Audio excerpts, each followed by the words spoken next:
अध्याय 1। मेरी जिंदगी की सबसे प्यारी इच्छा। वह गहरे विचारों में डूब गई, पेन अपने होंठों के बीच। फिर एक गहरी सांस लेकर उसने एक कमजोर मुस्कान दी। कहना मुश्किल है। क्यों मुश्किल है? जावेरिया ने उससे पूछा। क्योंकि मैं बहुत सारी चीजें चाहती हूँ और हर एक मेरे लिए बहुत महत्वपूर्ण है, उसने सिर हिलाते हुए जवाब दिया। वे दोनों सभागार के आखिरी सिरे पर दीवार के सहारे बैठी थीं। यह उनका F.AC कक्षाओं का 8वां दिन था और वे अपनी फ्री पीरियड वहीं बिताती थीं।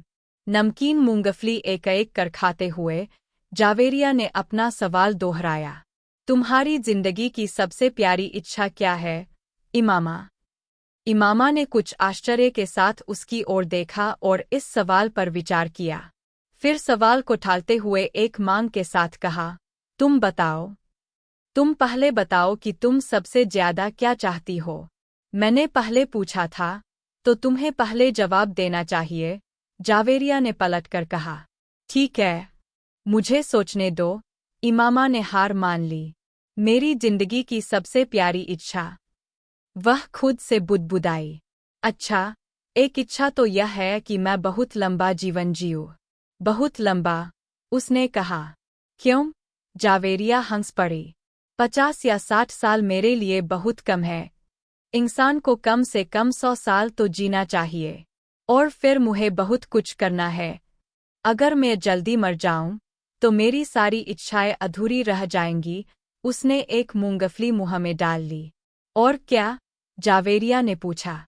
मैं देश की सबसे बेहतरीन डॉक्टर बनना चाहती हूँ, सबसे अच्छी नेत्र विशेषज्ञ, ताकि जब पाकिस्तान में आंखों की सर्जरी का इतिहास लिखा जाए तो मेरा नाम सबसे ऊपर हो। उसने मुस्कराते हुए ऊपर देखा। और अगर तुम डॉक्टर नहीं बन सकीं? आखिरकार, यह मेरिट और किस्मत दोनों पर निर्भर करता है, जावेरिया ने कहा। यह सवाल ही नहीं उठता। मैं मेरिट लिस्ट में आने के लिए इतनी मेहनत कर रही हूँ। इसके अलावा, अगर मैं यहाँ किसी मेडिकल कॉलेज में नहीं आ पाई, तो मेरे माता पिता मुझे विदेश भेज सकते हैं। फिर भी, अगर तुम डॉक्टर नहीं बन सकीं? यह असंभव है। यह मेरी जिंदगी की सबसे प्यारी इच्छा है। मैं इसके लिए सब कुछ बलिदान कर सकती हूँ। यह मेरा जीवन भर का सपना है, और कोई अपने सपनों को कैसे नजरअंदाज या भूल सकता है? असंभव। इमामा ने निर्णायक रूप से सिर हिलाया और अपनी हथेली से एक और मूंगफली उठाकर उसे चबाने लगी। जीवन में कुछ भी असंभव नहीं है, कभी भी कुछ भी हो सकता है। मान लो तुम्हारी इच्छा पूरी नहीं होती, तो तुम कैसे प्रतिक्रिया करोगी? इमामा फिर से सोच में पड़ गई। शुरुआत में, मैं बहुत रोऊंगी, बहुत ज्यादा, कई दिनों तक, और फिर मैं मर जाऊंगी। जावेरिया हंस पड़ी। तुमने अभी कहा था कि तुम बहुत लंबा जीवन चाहती हो, और अब तुम मरना चाहती हो। बिल्कुल। फिर जीने का क्या मतलब?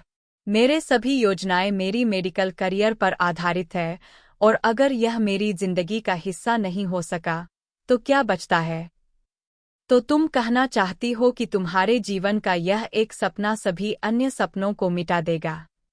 हाँ, इसे ऐसे ही समझो। तुम्हारी सबसे महत्वपूर्ण इच्छा डॉक्टर बनना है, न कि लंबा जीवन जीना। तुम ऐसा कह सकती हो।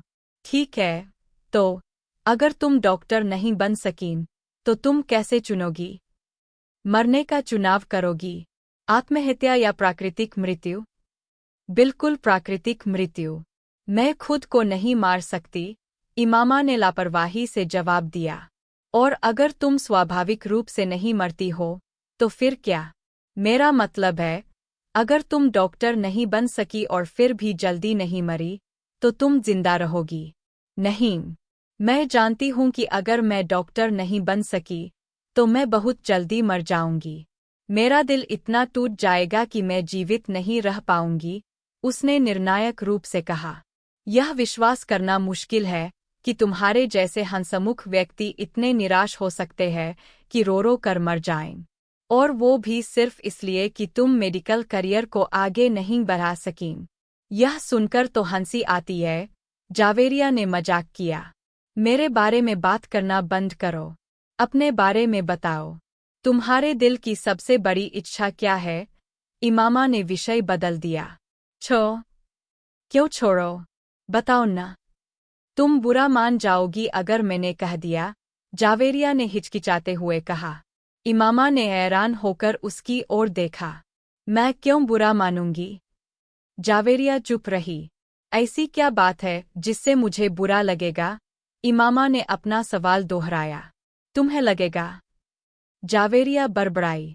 तुम्हारी जिंदगी की सबसे बड़ी इच्छा मेरी जिंदगी को कैसे प्रभावित करेगी कि मैं नाराज हो जाऊं? इमामा काफी खिए गई। क्या तुम्हारी इच्छा है कि मैं डॉक्टर न बनूं?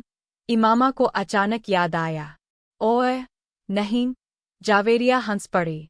जीवन में डॉक्टर बनने के अलावा और भी बहुत कुछ है, उसने दार्शनिक अंदाज में कहा। पहेलियां मत बुझाओ और मुझे जवाब दो, इमामा ने दृढ़ता से कहा। मैं वादा करती हूं कि मैं तुम्हारी कोई भी बात का बुरा नहीं मानूंगी, उसने शांति की भावना में अपना हाथ बढ़ाया। तुम्हारे वादे के बावजूद, तुम बहुत नाराज हो जाओगी जब तुम सुनोगी कि मुझे क्या कहना है। चलो कुछ और बात करते हैं, जावेरिया ने जवाब दिया। ठीक है, मुझे अनुमान लगाने दो। तुम्हारा निर्णय मेरे किसी मूल्यवान चीज से जुड़ा हुआ है, सही? इमामा ने थोड़े सोचते हुए पूछा। जावेरिया ने सिर हिलाया। सवाल यह है, मेरे लिए ऐसा क्या महत्वपूर्ण है कि उसने बीच में ही वाक्य रोक दिया। लेकिन जब तक मैं तुम्हारी इच्छा का स्वभाव नहीं जानती, तब तक मैं कोई निष्कर्ष पर नहीं पहुंच सकती। जावेरिया, कृपया मुझे बताओ। यह रहस्य मेरे लिए बहुत ज्यादा हो रहा है, उसने विनती की। जावेरिया सोच में डूबी हुई थी। इमामा ने उसके चेहरे का अध्ययन किया। थोड़ी देर बाद जावेरिया ने उसकी ओर देखा। मेरे करियर के अलावा, मेरे जीवन में एक और चीज़ है जिसे मैं सबसे ज्यादा महत्व देती हूँ, इमामा ने उससे कहा, और अगर तुम कुछ इस संदर्भ में कहना चाहती हो, तो कहो। मुझे बुरा नहीं लगेगा, इमामा गंभीर थी। जावेरिया हैरान रह गई। इमामा अपने हाथ में पहनी हुई अंगूठी को देख रही थी। जावेरिया के चेहरे पर एक मुस्कान आ गई। मेरी जिंदगी की सबसे प्यारी इच्छा यह है कि तुम। जावेरिया ने अपनी बात बताई। इमामा का चेहरा सदमे से सफ़ेद पड़ गया। जावेरिया यह अंदाज़ा नहीं लगा पाई कि उसके शब्दों का इमामा पर कितना गहरा असर हुआ, लेकिन उसके चेहरे के भाव से स्पष्ट था कि प्रतिक्रिया उसकी अपेक्षा से कहीं अधिक तीव्र थी। मैंने कहा था कि तुम बुरा मानोगी। जावेरिया ने स्थिति संभालने की कोशिश की, लेकिन इमामा बिना कोई शब्द कहे उसे घूरती रही।